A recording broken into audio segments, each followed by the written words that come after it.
people. So I'm going to come out here with you guys. Sorry.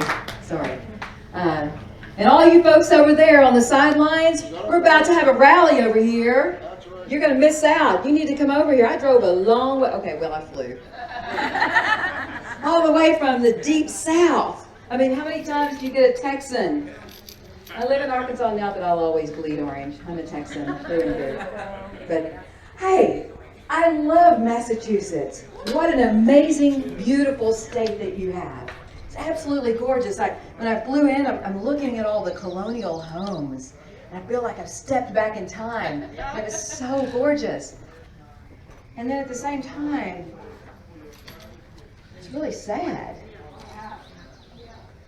Because you can't look at the remnants of history here in this magnificent place without remembering the guys that gave us this republic. Those founding fathers that were willing to put it all on the line so that we could be free. Amen. You guys hate me now, don't you? Okay, good. Good. And if those guys don't come over here, I'm going to walk over there too, just get right in their faces. So here's the thing, folks. I want you to think about this. Have you ever run into one of your friends at the supermarket? You hadn't seen in a long time. Maybe one of your female friends. And she's got a black eye. She's got arm fingerprint indentions and all kinds of scars. Clearly, she's been to hell and back. The battered wife. You ever run into anybody like that? And sometimes women that are in that situation, they've been in it so long that they get desensitized to it. And they don't even realize how bad they've got it until somebody looks at them and says, hey, this is not normal. You're being assaulted. You don't have to put up with that. Well, let me tell you, folks in Massachusetts, when I arrived here after I stopped drooling over all the history, I felt like crying because as I began to talk to you last night and today, I was looking at battered people. You are under assault by your state government. And I don't even think you realize how bad it is. But I'm here to tell you today, folks, it's bad. All right? It's bad. What you are experiencing here in this state, the assault that is happening to your Second Amendment, has got to be dealt with. And see, the reason it doesn't seem that bad to you, because you're thinking, well, I still have a gun. I got a permit. They're permitting me to carry. You know what? What would our founding fathers say if they were right here in this tent today? What would they say about what you and I have allowed to happen to that gift they gave us? They gave us a republic. They said, if you can keep it. What kind of stewards have we been of that republic? Not very good. That's an understatement. That's like me saying, I'm heavily armed. That's an understatement. Except when I came here. I took a lot of grief on my social media pages when I announced. I've got about close to 1 million followers now on my social media pages. And when I told them, I'm going to Massachusetts, my first time to go to Massachusetts. Boy, I'm anxious to talk to those folks. And someone came on the thread and said, man, what are you going there for? They don't have any gun rights. Those people, that's like a gun-free state. It's horrible. And I said, that is why I'm going there. And then I tried to get permission to carry while I was here, folks. Tried to get permission to carry. Guess how that went? Not very well. Here's my New Hampshire folks. I lost them. There they are. These folks drove all the way from New Hampshire to be here today with you guys.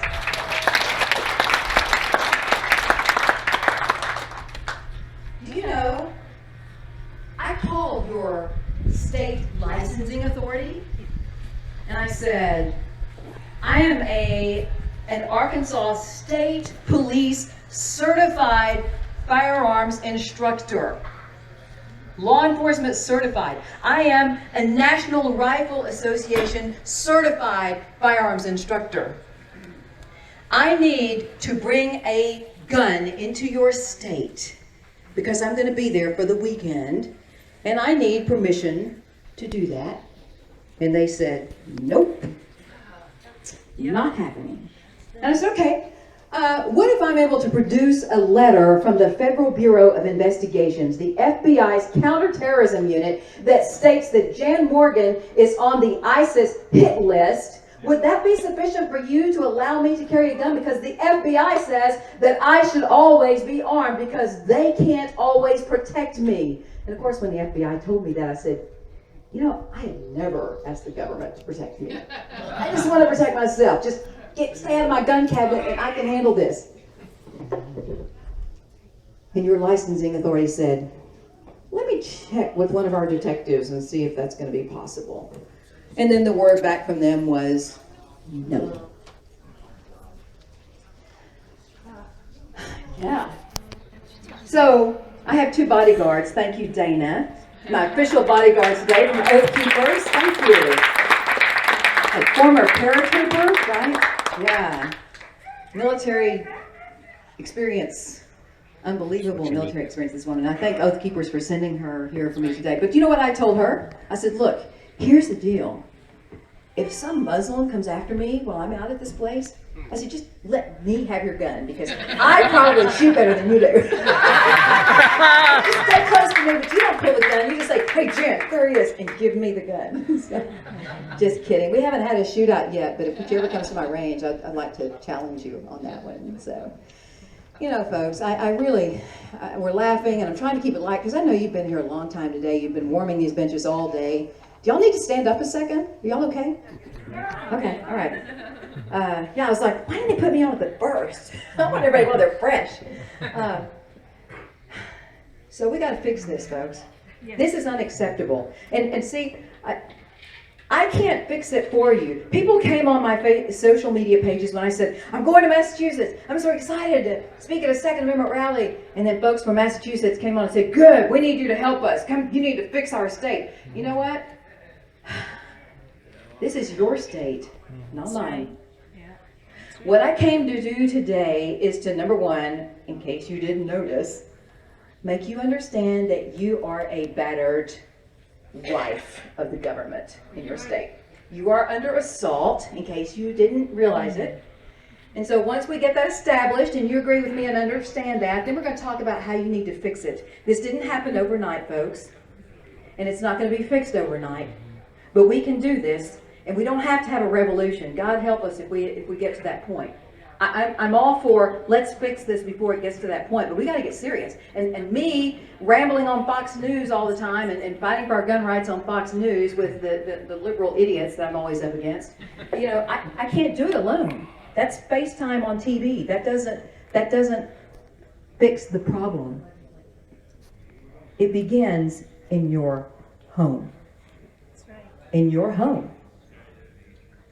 Let me tell you, see, I was kind of mad yesterday because as I'm talking to people from Massachusetts, I was even talking to a guy on the plane from Massachusetts, and he was explaining to me, I talked to about 28 to 30 people yesterday and today, all the way down to my shuttle driver that took me to Enterprise Rental Car. I talked to the hotel clerk, the lady that came to clean my room, and I said, don't clean it, please. I sleep better when it's all messy. But how many people have you talked to lately about the Second Amendment? I've talked to 28 to 30 in the last 24 hours. How many have you talked to? And this isn't even my state.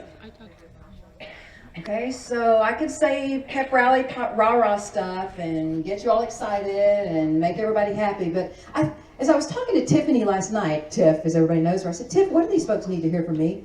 She said, I don't know. And the more I listened to people yesterday and today, the more I said, you know what? I got to step on some toes today. I hope you don't get mad at me. If you hate me after today, then I'll just have to live with that. But we're going to have to do some tough love talk here, because this isn't your government that did this to you. Exactly. Thank you. Remember, the government, they're there because you elected them. They work for you. And I think that people forget that. They say, well, our government, we're not allowed. It's, well, those are the people you sent to represent you. And I know, okay, here's how it happened. I want you to visualize this for me for just a second.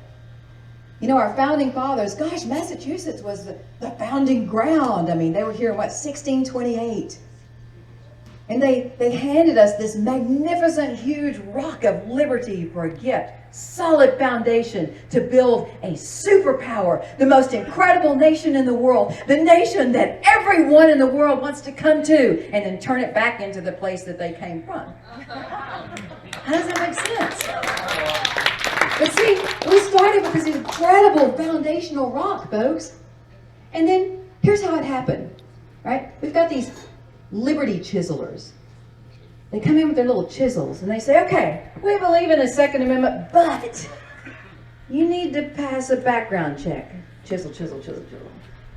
All right, we believe in the Second Amendment, but we need to make sure that you're mentally fit. Chisel, chisel, chisel. We believe in the Second Amendment. We're not going to bother your gun rights, but we think that you should register your guns because we got to know who has these guns. Chisel, chisel, chisel. And then on the back side of that rock, here comes another one. We want you to have your gun rights. Of course we do. But we think the background check system isn't sufficient. We need an expanded background check. We need a universal background check. Chisel, chisel, chunk, chunk. We believe in the Second Amendment, but, you know, you don't need more than 10 rounds. Chisel, chisel, chisel. We believe in the Second Amendment, but, oh man, those AR-15s, those are weapons of war. You don't need those. Can you believe a Fox News anchor looked at me on live television this past week and he said, well, Jan, you know, I understand gun rights and I'm all for gun rights, but, you know, why do you need an AR-15? And I just laughed. I said, Charles, last time I checked, it was still the Bill of Rights, not the Bill of Needs. Now, of course, Obama with his pen and phone could have changed that since I left for the studio today, but, you know, last I checked, I don't have to need it. This is America. I want it. And I don't have to justify it.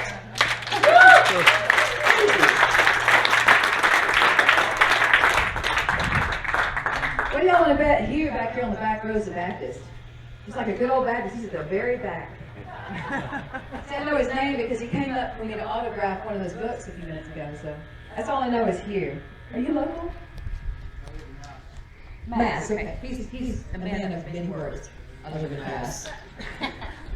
So they chisel away and chisel away and chisel away and chisel away. And now, folks, let me tell you where you are, in case you can't see, because from the top, it all still looks pretty good because you got that big piece of rock that you're standing on because you still got your guns. But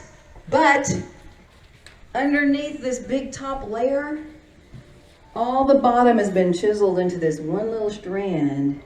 And somebody could come up and go, and it's going to fall over, and you're going to wake up one morning and they're going to be confiscating your guns. Because we got to stop all these killings. We got to stop these mass murders.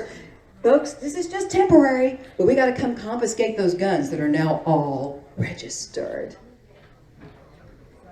Yeah, somebody asked me the other day on Fox, well, Jan, I was on the morning show. I love all these New Yorkers, they don't know anything about guns. They're clueless. But this woman, anchor, was she used to work for the Air Force. She's military. And I'm thinking, I can't believe this came out of her mouth. She said, well, Jan, on national TV, what's wrong with registering the guns? I mean, you know, don't you want to know who has these guns? And I went, I bite my tongue because I wanted to go into this rant about I can't believe that you served our military to fight for the freedom that you're just wanting to annihilate. I said, that's because registration leads to confiscation, and confiscation leads to annihilation. Anybody who knows their history knows that. In the 20th century, folks, in the 20th century, 270 million people have been annihilated by their own governments after being disarmed. And in every case, it started with registration. Yes. This is not a new concept, even though the liberals and Obama want you to think, this is something we just thought of. Let's register the guns. And guess what? Well, we know what happens. And so the media people look at you like you're some nutcase when you say registration leads to confiscation, which leads to annihilation. Of course, the anchor, she looked at me, she made this grimace, and I said, anybody who knows history knows that.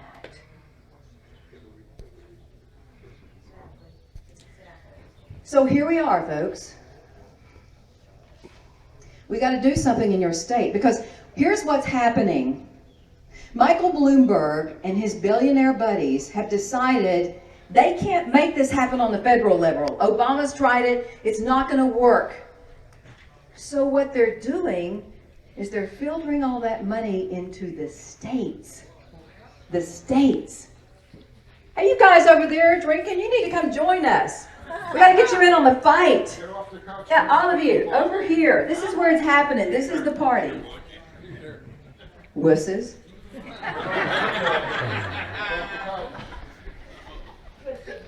Okay. So, here's the deal. First of all, you need to understand, if you don't already know, there's a difference between a right and a privilege. Okay? You all know that, right? I'm not preaching to the choir here, so I don't have to go into that. Okay.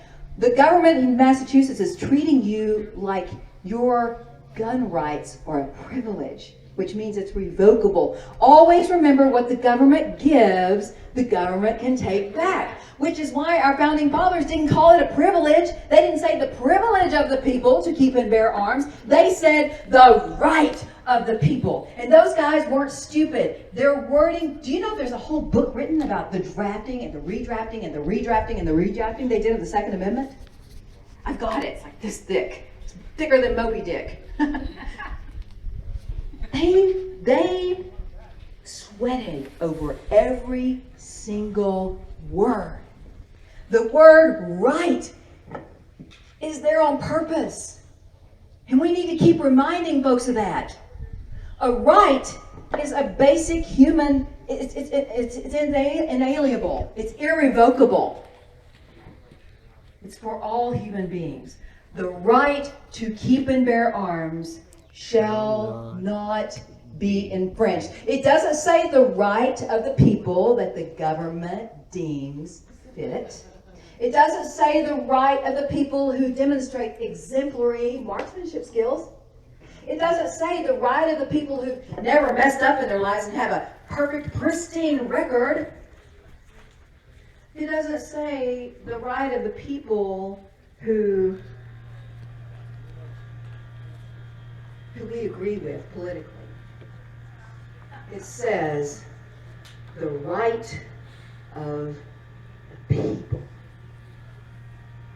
You see, what I need to hear from you today, you all have compromised and compromised and compromised and compromised, and you've bent over and you've taken it again and again. And it's time to say enough is enough. Draw the line in the sand and stand on it and stand firm and fight back.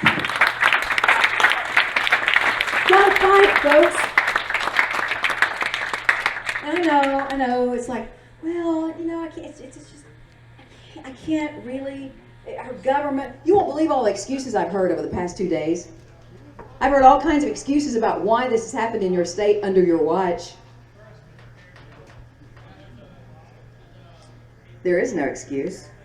One excuse I heard was, well, this guy that we had representing us and we were paying, he was supposed to be our lobbyist, he blah, blah, blah, and he turned out to be a traitor. Well, fire him! Remove him! If you put him there, you can take him out. If you don't get in the fight now, folks, it's going to get to the point where the fight's going to get real. And it's going to be a bloodbath. And then you're going to find out who really says and means, give me liberty or give me death.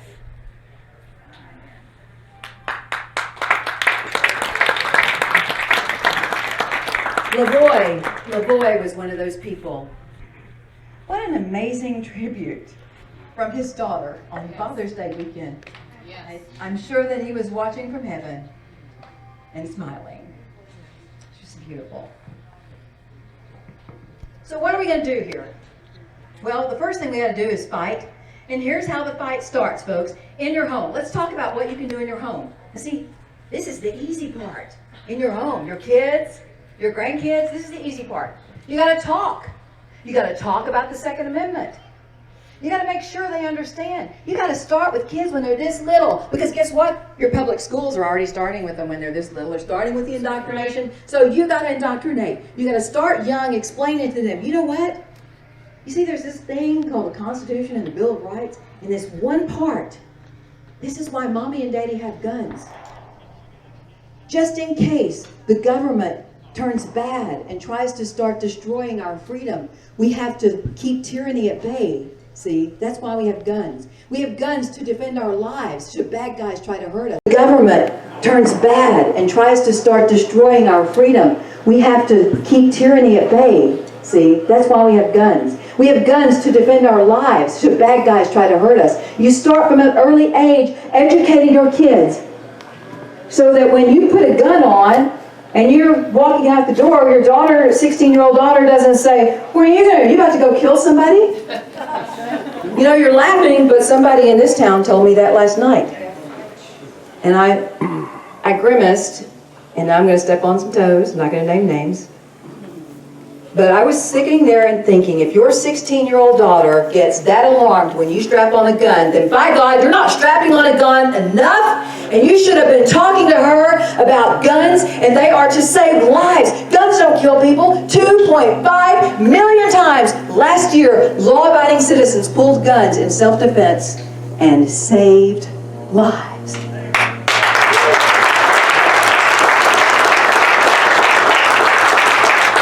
You know what my daughter says?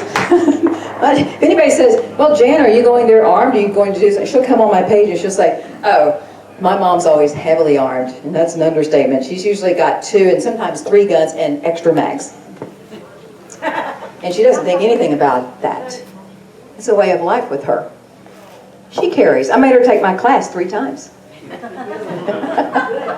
Yeah. So, start in the home, folks. And I'm not trying to pick at you. We've all made mistakes, all right? But it's never too late. Never too late. Start with the family. Next, unfortunately, I know this is unbelievable, but you got to start vetting the people that run for your local city council, and your mayor, and your sheriff. I was shocked when I had to talk on Fox News about 2 months ago about a city right here in your state, Lowell, Massachusetts. Even Fox was shocked that this is happening. They're like, "Isn't that unconstitutional?" I said, "Yeah." Lowell, Massachusetts. One police chief decided he didn't really think anybody needs to be carrying guns in the city except him and his police officers. So he takes it to the mayor and they talk about it. And they all decide, "Yeah, that's a good idea. We don't want people carrying guns. Guns are dangerous. Guns kill people." And so you know what they did? They stepped up, and on top of what the state requirements are to get a permit to carry a gun, they said, in order to carry a gun in the city limits of Lowell, you're going to have to write a 1,000-word essay explaining why you think you need a gun. Why you feel that your life is in danger. Oh, and also, you have to take an entire week's worth of classes from us at a wonderful cost of $1,100. Hard to believe that's happening right here in your state. That's Long Meadow now. Long Meadow. So, yeah, he says Lowell. Well, we talked about on Fox, it was Lowell. Maybe that other place is doing the same thing. Yeah, see, the problem is when you allow it in one place, the cancer's in, then it just starts spreading. When a city council sees that the people in one city let them buy with it, guess what? It just starts spreading like wildfire. So now, in addition to talking to your kids, and getting your kids' heads straight about the Second Amendment, and getting them into shooting sports, now you've got to be sure that when somebody runs for city council, You're not just interested in what their roads they're going to redo and all the, whatever city council people do, permits they give. What you want to know from them, from anybody who's running for mayor, for city council, for sheriff, this is what you ask them. When they say, are you going to vote for me? You say, where do you stand on the Second Amendment? And what I want to hear from you is that you are a no compromise Second Amendment advocate. Because if you can't tell me that, not only am I not going to vote for you, I'm going to tell everybody not to vote for you, because I'm going to tell them what can happen if we get somebody like you in office. Okay, so now we're talking about you got to get involved with your city council. See, I know this is going to be time consuming, folks. But I'm telling you, if you don't start getting involved, you're going to wake up one morning and that rock's going to be on the ground. You have to start with even your PTA Yes. school committee. PTA group, your ladies' night out. You got to start talking to your friends and neighbors. And I know it's uncomfortable because you got a lot of liberals living up here. Oh my gosh. That's like a mental illness, isn't it? It's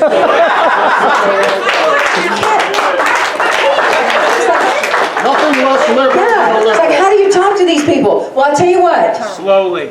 Let me tell you. Yeah, slowly. No, but you know what? I'm learning how to talk to these people because of this guy right over here. Stand up, Dan. You see this guy?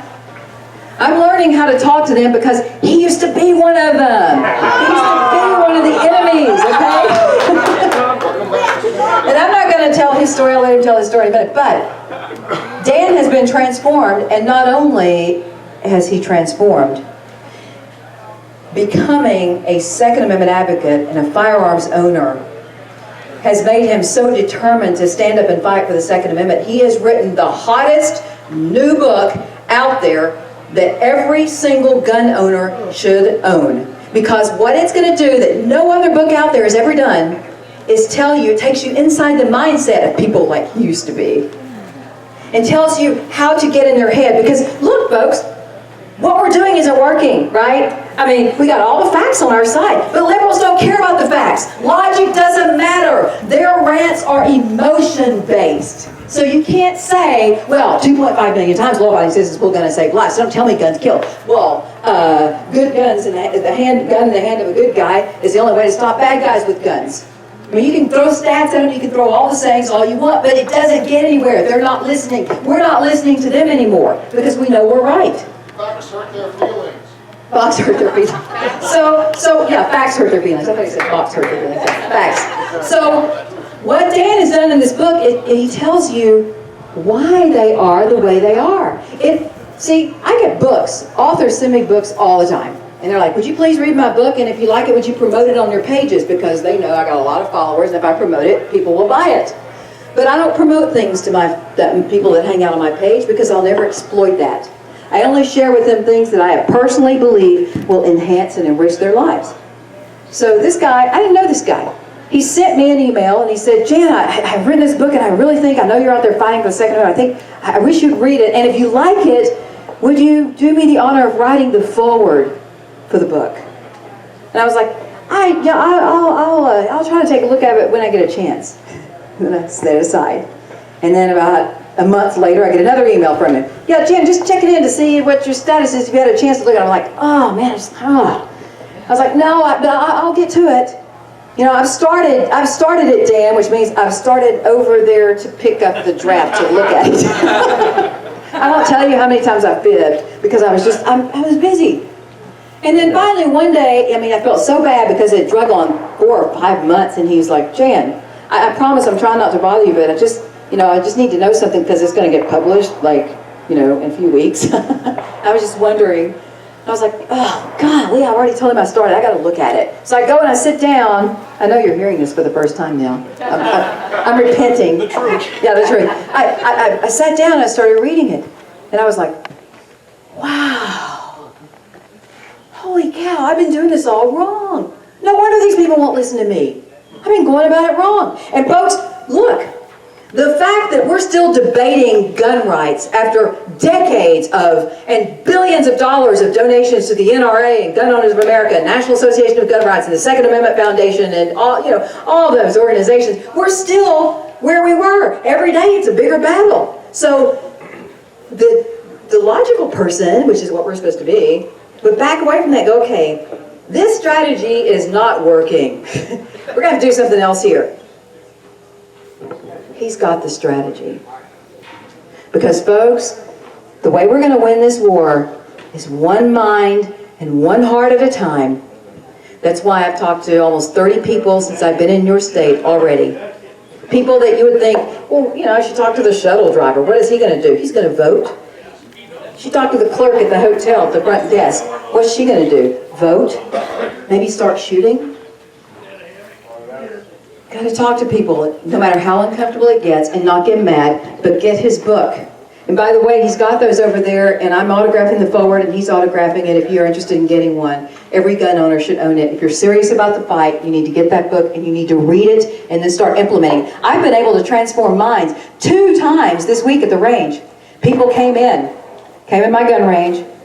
Husbands going in to requalify. I have to recertify them. They've gone in to requalify, and the wives are sitting in the lobby. And so I walk up to him. I say, "Do you shoot?" "Oh, no. I hate guns. I wish I didn't even have them in the house." I say, "Oh, really? Have you ever shot a gun?" "Oh, no. When I was 13, somebody committed suicide, and one of my cousins in front of me. I don't want to have anything to do with guns." I said, "Wow, I understand why you would feel that way. That must have been awful." And then instead of spewing my rhetoric, "Well, you know, you really shouldn't walk around defenseless, and guns are like parachutes. If you need one and don't have it, it's a mistake you only get to make once." Instead of throwing out my stuff, I just sat down. And I was like, wow, but your husband has guns, and now he's got them in the house, and so you don't have a problem with that, right? And I just started talking to her. And I started using some of the techniques that Dan had in his book. And by the time her husband came out of the range, she was signing up for my gun class. And he said, "What?" He said, "I've been trying for 14 years to get her to just at least let me show her how to shoot the guns I have in the house in case somebody breaks in so she can save her life. What did you do?" And I held up Dan's book and I said, "I was just talking to her in her language. Language that she understands." I got off my high horse and got in her wagon and gave it a few minutes and just listened and talked without getting mad. Good Gun, Bad Guy. It's a great book. That should be said. Good Gun, Bad Guy, great book. Okay, so now we got to give you 2 things you can do, folks. 3 things now. You got to talk to your kids. It starts in your home. You've got to vet the people who are running for office, even your city council. You got to get Dan's book and you got to read it. And you got to start talking to those liberals in your neighborhood. Invite them over. Hey, now I will tell you one story of all the things I've heard that were so disheartening and made me want to cry about things here in this state. Where is she? Where's my little Tea Party girl? Where is she? I don't see her now. There you are. This lady. She had this story last night. She said, "You know what I did? I have this liberal friend, and I took her to the gun range. I said, why don't you just let me just show you." She said, I showed her how to handle it safely, and she was like, she said, I was like, "Just come with me. You're going to love it." And she said, it was love at first shot. As soon as she shot that gun, she was like, "Wow, I love this." Amy. So, here you go. You got to take her liberal to the range. You know, make it a monthly thing. Just say, "You know what? Okay, every month, honey, we got to set aside a little extra money in the budget instead of donating it to the NRA. I'm going to take a liberal to lunch, and I'm going to take a liberal to the gun range, and let them shoot my gun." That's what you do. That's how you start changing minds and changing lives. Okay, so that's 4 things I've given you that you can do. Now, none of these are that hard, right? I mean, I don't think anybody's going to be bleeding over this, right? Because I hear things from people all over the country. I hear people saying, America's too far gone, Jan. It's too far. We can't win this at this point. It's time to give up. They're starting to pack their bug-out bags and get their ammo stash going and their guns packed. It's okay, when the crap hits the fan, me and my wife, we got to figure it out. We can get out of this house and be in the dugout out in the woods in 20 minutes. A lot of people say that. I know they're saying that. Isn't that sad that we're to that point in our country? All the years growing up, I never heard adults talk like this. What does that tell you about where we are? It's getting serious here. Yeah. But you know what? We're not cut and run people, folks. We don't cut and run to the hills and hide out in the caves until the dust settles. No, we are fighters. You must never give up. You got to draw the line and say, this is it. It's liberty or death. And you know what? If anybody ever in the history of the world had a reason to feel overwhelmed and give up, it was our founding fathers. Have you ever read about those guys? Talk about a reason to feel overwhelmed and give up. Those guys were outmanned, outarmed, freezing to death, starving to death. Most of them didn't even have clothes. In fact, the British said, oh, you can always find the colonists, just follow the trail of blood, because they're walking barefoot in the snow. There were colonists fighting for liberty with nothing left but their underwear on, traipsing in the snow and the freezing conditions, tearing the skin off the bottom of their feet to fight for liberty. And you think it's hard to talk to your neighbor? Seriously? God, folks. Jeez. Bunch of women.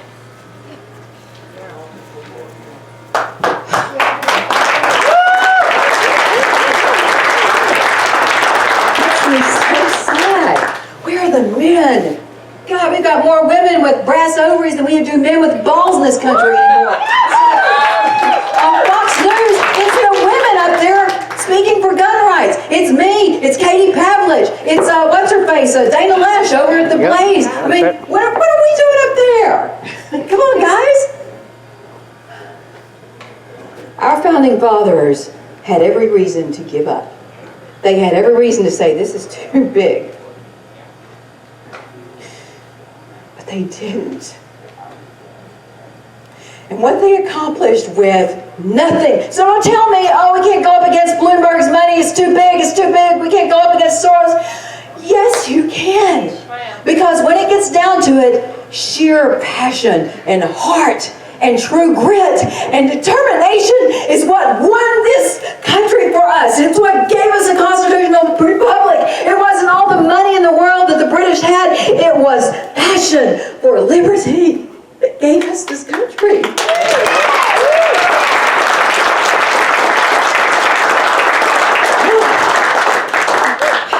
Sorry, I get a little emotional when I start talking about those guys. Those were real men. I started looking for a husband. I said, where's me a founding father? Real man. Folks, that's a good question. I'll ask that in a minute. Don't let me forget. What you're going to have to do is dig deep down in your soul. And I need you to find that part of you. It's there, because we're all descendants of those guys. It's there. You need to find that spirit of the founding fathers and resurrect it in your life. You need to understand and feel the passion those guys felt, the passion and determination that every noble warrior who's ever hoisted the American flag upon his bloody shoulders and faced the decision between liberty or death, he chose to stare death in the face and spit. Because liberty is where the buck stops. And that, folks, is worth dying for. And you know, when the FBI counterterrorism unit sent a supervisor of their unit and a special agent all the way to Arkansas to meet with me, they called me on my cell phone. My husband and I were in bed and my cell phone rang, and I picked it up and I was like, I don't recognize this number. I showed it to him and he said, well, answer it. I said, hello. And this voice said, Jan Morgan? I said, yes. He said, this is Special Agent Chris McCaslin with the Counterterrorism Unit of the Federal Bureau of Investigations. We need to meet with you and talk. Well, I started laughing. I thought it was a joke. I was like, look at my husband. I said, this guy stays with the FBI Counterterrorism Unit and we need to talk. I said, no. I said, wait a minute, who is this really? He said, this is Special Agent Chris McCaslin with the Counterterrorism Unit of the FBI. That's why your phone should have shown 000000000 for my caller ID. Now, we are coming to Hot Springs. We would like to meet with you tomorrow at your local sheriff's department. And I said, okay, wait. You have my cell phone number? Oh, wait, of course you have my cell phone number. You got my text messages, my emails, my pictures. Right. What pictures have I sent my husband? I was like, oh, what's in my phone? I started to panic. I was like, oh, no. And he started laughing. I was like, you have wait, that's not how you guys do. Don't you normally come barreling in your black SUVs and shut down the place and demand time? He said, no, ma'am, you're not in trouble, really, but we do need to talk with you. It's very serious. I said, do I need a bail bondsman? He said, no. But if you can bring your husband, I'd appreciate it because he needs to hear this as well. So we go down and we meet them at the sheriff's department. They pull out their credentials and show us that they are who they said they were. And he said, ISIS is in Arkansas. In fact, ISIS has targeted one of our soldiers' sons, one of our soldiers who's dropping bombs on ISIS targets in Syria. He was tweeting back to his son and his wife and saying, hey babe, I took out another bad guy today. And you know what? ISIS intercepted it because they're all over the internet stuff. And they started tracking down that soldier's wife and his little boy. And so they said, they're here, they're after them, and now they're after you. You are on their hit list. Your picture with your AR-15 and your article about why your range is a Muslim-free zone has gone viral. It's all over the world. Every Muslim Brotherhood website has it. It's on all of the terrorist websites. And you, young lady, are on their list. And you need to understand what that means because we cannot protect you. We are working over 900 cases right now in this state alone regarding ISIS. 900 in Arkansas. Wow. And he said, we cannot, we're overwhelmed. She told us this last night.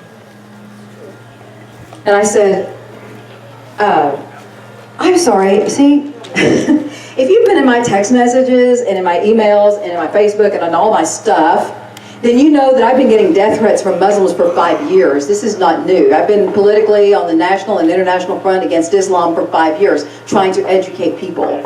So, you know, and I'm still here. He said, well, these are not your typical Muslims, ma'am.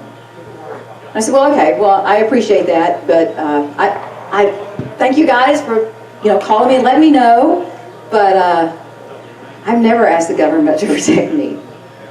I'm fine. And he looked at my husband and they said, sir, do you understand what we're saying? Because of what she's doing, your life is in jeopardy. And my husband said, well, every time we go get in the car, when she turns the key on, we go. And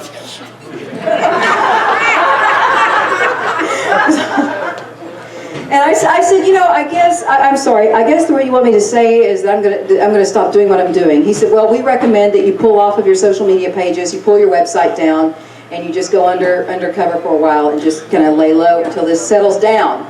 Because he says it's hot right now, it's a hot issue, and he's a homegrown terrorist. Jan, you're not going to recognize, this guy's going to walk in your range, he may be blonde hair and blue-eyed. He's not going to walk in with a turban on waving an ISIS flag. You need to understand, these people are brutal. And I said, so am I with my guns. And I'm surrounded every day by people who are well armed. And I looked at my husband and I said, and I am not going to stop doing what I'm doing. In fact, I'm going to go back today when I leave, and I'm going to put my address at the bottom of that article and say, all you buffoons that want to threaten me, bring it. Here's where I am. I'm here every day. Bring it. That's been a year and a half ago, and I'm still here. I think it has something to do with the fact that if a Muslim gets killed by a woman, they don't get their 72 virgins. That's right.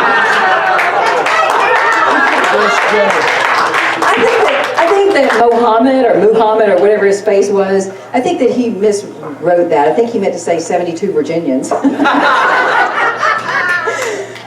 anyway, so it's been a year and a half. I'm still here. I'm not worried. And you know what I told those agents?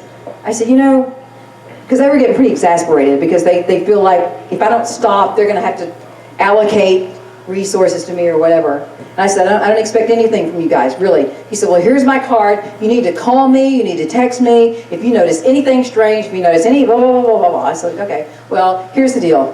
I don't walk around looking for strange things. I'm going to live my life the way I've always lived it because this is America. I have a First Amendment right to speak the truth every single day about this evil cult, this theocracy/terrorist organization that hides behind the mask of religion in order to achieve its mission of world domination. I'm going to keep yelling that from the mountaintop until people get it.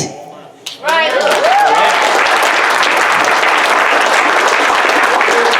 Because, and I said, if I die, if some Muslim sharpshooter comes and mows me down and sees me before I see him, or some Muslim comes and blows up my gun range, you know what? I'd still rather die free than live a slave. And when you submit to terrorism, when you submit and cower and change the way you live because you're afraid of what they might do, you're already a slave. You can say, I will not submit all you want, but when you change your lifestyle, when you change the way you speak about it, in the name or sake of political correctness, you are already a slave to Islam. What was the thing you wanted me to mention? Because I know I'm running out of time here. Oh yeah, how many women here have concealed carry permits? Good. Awesome. You know what? Where I'm from, we walk around every day. Everywhere I go, I walk around with a big old H&K BP9 right here, open carry. Golly, I'm sweating. Whew. Good, maybe I'll lose some weight. H&K BP9 right here.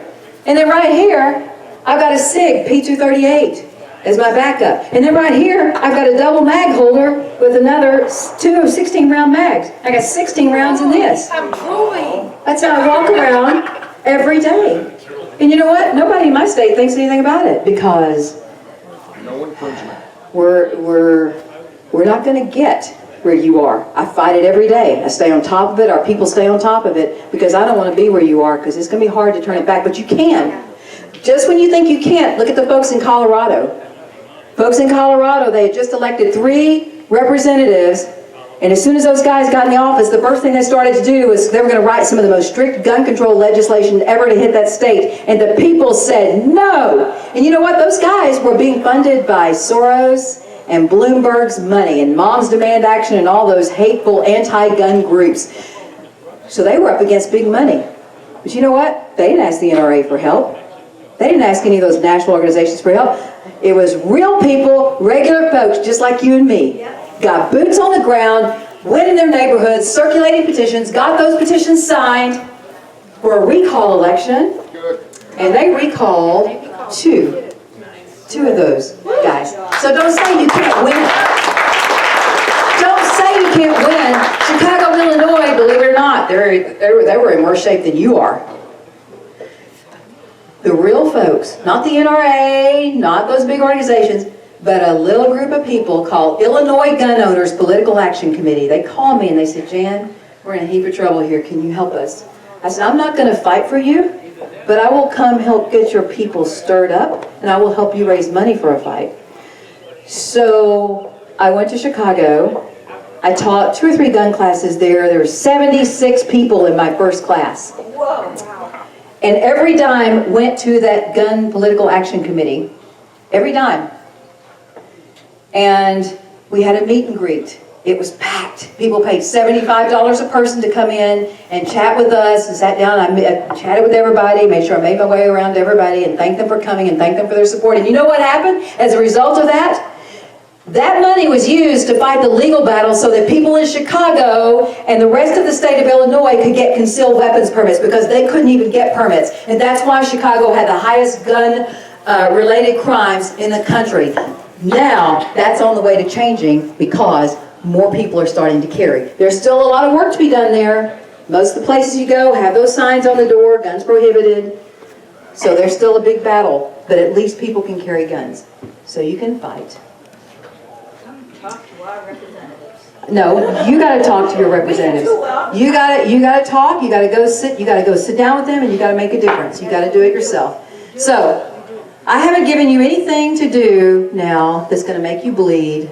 It's not going to hurt too bad, so you have no excuse. The next time I hear from Tiff or Dave, next year, if they're doing another rally and they say, come on back, I'm going to say, what have the people accomplished since I was last there? Because my time is really valuable.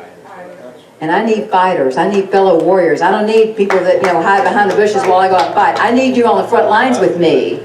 And ladies, nobody does it like women. When a woman gets impassioned about something, oh my gosh, it's like don't mess with a mother bear when she's got her cubs. When a woman gets excited about something, so ladies, start you Second Amendment groups. You got Second Amendment sisters right here. Join that group. Start bringing liberal women to teach them how to shoot. Get them involved. And start fighting. It's not enough just to get them interested in guns. You need to say, well, you know what? We can't carry our guns because we got this little problem in this state. We need to fix that. Because you're most vulnerable when you're walking around with your kids. You need to be able to protect them. The biggest war being waged against women in this country, and this is what you tell your liberal girls, biggest war on women being waged in this country right now is being waged by Hillary Clinton, who wants to eliminate your right, your basic human right to defend life. Hillary Clinton wants to, she says we have too many guns in America, her words. Hillary Clinton wants to repeal the law that exempts gun manufacturers. So suddenly, when a bad guy with a gun does something stupid and kills people, those victims can turn around and sue the gun manufacturers out of business. She wants gun manufacturers to be sued out of business in this country. That's like making car manufacturers legally responsible for the actions of a drunk who got behind the wheel and killed people. That's insane. And the fact that she says this with a straight face on national television and people behind her are clapping like, yeah, that's a wonderful thing. It's insanity. And we need to be telling our friends this. You need to tell your liberal friends this. That's insane. Okay, if we're going to do that, we got to start taking we got to sue all these car manufacturers. Oh, and these cell phone manufacturers, because those cell phones, people texting, that's killing people. Yep. You got to talk like this. She should lead by example. That's kind of hard. You just got to get rid of the mental illness part first, one step at a time. All right. Folks, you can make a difference individually. And let me just tell you this. Yes, I'm out there fighting. Katie Pavlich is out there fighting. Dana Lash is fighting. Dan Wass is out there fighting.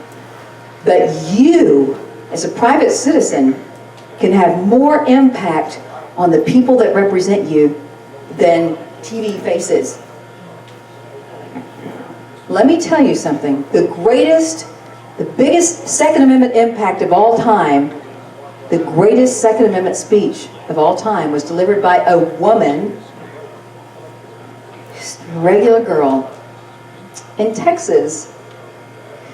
She went to the Texas legislature, private citizen, just like you, ladies. Because you say, well, how can I make a difference? Unless I run for Congress, or what am I going to do? Let me tell you what she did. Texas legislature was about to pass some of the most restrictive gun control regulations on their citizens ever in the history of that state. And this lady goes down to address the legislature. She said, here's the deal, guys. I went to Luby's cafeteria with my mom and dad. They were celebrating their 45th wedding anniversary. And I have a revolver that a friend gave me, and it was in my purse. But there was a sign on the door at Luby's that says, guns not allowed. And she said, so before I went in, I took the gun out of my purse and put it under the seat of my truck. And I went in to join my family to celebrate with my mom and dad their 45th wedding anniversary. And she said, we just fixed our plates and sat down to eat, when all of a sudden, from out of nowhere, this guy comes in full camo with a duffel bag full of rifles and guns, and he just starts shooting people and just shooting and shooting and shooting and shooting. And she said, my dad, he looked at me, and I knew when he looked at me what he wanted. He knew I always had that gun in my purse, and he looked at me like, and she said, I reached for my purse, and then I remembered. I left it in the car. And she said, I looked at my dad and I said, and his shoulders dropped, because he knew then what he was going to have to do. And she said he saw his moment when the bad guy had turned his back on us, to murder other people in front of us. And she said, my dad looked at my mom and said, I love you. And he charged that guy. And she said the guy turned around just before my dad got to him and he shot my dad. And then he turned his gun back around and he started shooting other people. And she said in the process of him killing all these people, he had shot the glass windows out of the front of the building. And she said, I saw my chance to escape. And so I grabbed Mom and said, Mom, we have to go, we have to go. And she said, I took off. I thought I had her. And she said, it was only when I got out to safety and I turned around, I noticed my mom, she wasn't with me. And she said, I saw her. She crawled over across the floor to where my dad was dying. And she had gotten down on her knees and she was cradling his head in her lap and just rocking him. And she said that gunman turned around and right before my eyes he walked over to my mother and he pointed a gun at her and she said, my mom looked up at him one last time and then she just bowed her head and hugged my dad close. And she said, I watched that man blow my mother's head off. But you know what? She said, I'm not mad at him. He's crazy. You know who I'm mad at? I'm mad at you. And you. And you. And you. For trying to legislate away my right to defend my life. The blood of my parents is on your hands if you do that today. And the blood of every law-abiding citizen in this state who dies as a result of your wrong decisions. The camera panned around the room. And the legislators were like, some of them crying. Nobody could talk. She was just a regular gal, ladies. Just one of us. She wasn't a paid NRA spokesperson. She wasn't a Jan Morgan Second Amendment warrior on Fox. She was just folks. So don't tell me that you can't make a difference. And folks, I need you to remember this, my parting words to you. I am on a mission, and I want you to make this your mission as well.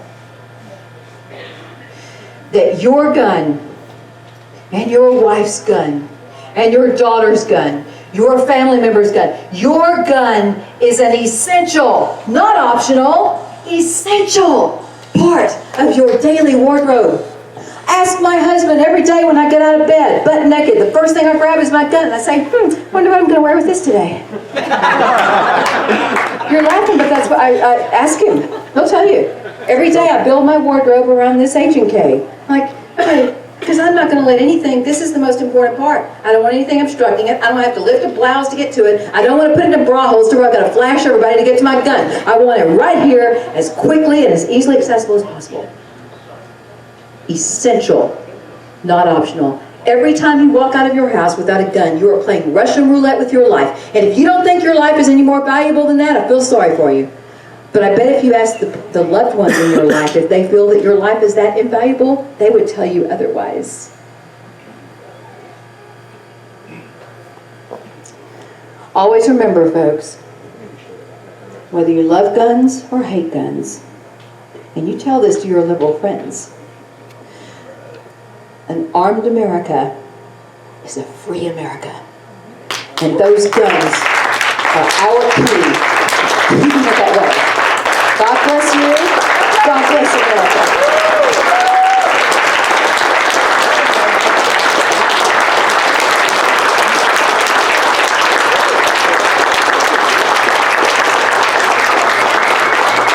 And now I get to introduce the next guy. I get to